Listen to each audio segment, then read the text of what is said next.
Ding dong! Uy, may safety tips for you. Pwedeng para sa lindol, pero pwede rin pang love life mo.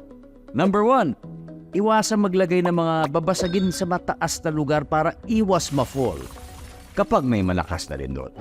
Number 2, make sure na alam ng lahat ang emergency exit para makalabas agad pag ayaw mo na. Kapag tapos na ang lindol. And number 3, speaking of exit, dapat may label. Mahirap kasi kapag walang label.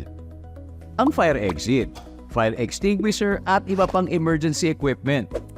Simple tips para ligtas ang puso at sarili sa panahon ng sakuna. #panatag ang may alam. Maging